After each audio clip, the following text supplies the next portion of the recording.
Brazil কি পারবে হাইতিকে 4-0 গোলে হারাতে, নাকি বিশ্বকাপের গ্রুপ পর্বেই শুরু হবে বড় বিপদ? এবং নেইমার কি হাইতির বিপক্ষে খেলবে? যদি খেলেন তাহলে কি কি উপকারিতা পাওয়া যাবে? বিস্তারিত জানুন ভিডিওতে।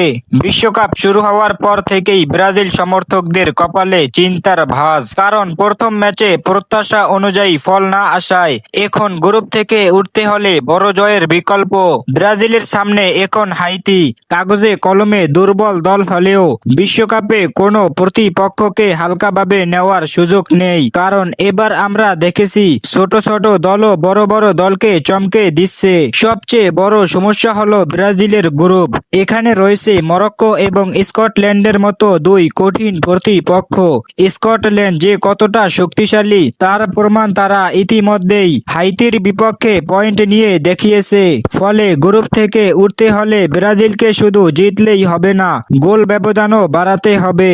আর তাই হাইতির বিপক্ষে 4-0 কিংবা তার চেয়েও বড় জয় এখন ব্রাজিলের জন্য বিশাল গুরুত্বপূর্ণ হয়ে দাঁড়িয়েছে।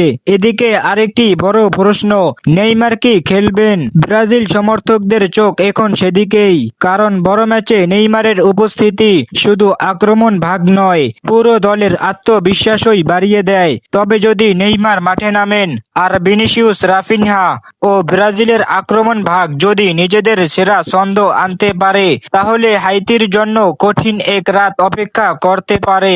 কিন্তু যদি আবারও সুযোগ নষ্ট হয়, তাহলে গ্রুপ পর্ব থেকেই বিদায়ের সংখ্যা আরো বেড়ে যাবে। মূল বিষয় একটাই, ব্রাজিল কি হাইতিকে 4-0 গোলে উড়িয়ে দিয়ে বিশ্বকাপে নিজেদের শক্তি ঘোষণা দেবে? ব্রাজিল কত গোল করতে পারে হাইতির বিপক্ষে? আপনার মতামত কমেন্টে জানাতে ভুলবেন না। এবং এই বিশ্বকাপের আপডেট ও অজানা তথ্য পেতে চ্যানেলটিকে সাবস্ক্রাইব করে দিন।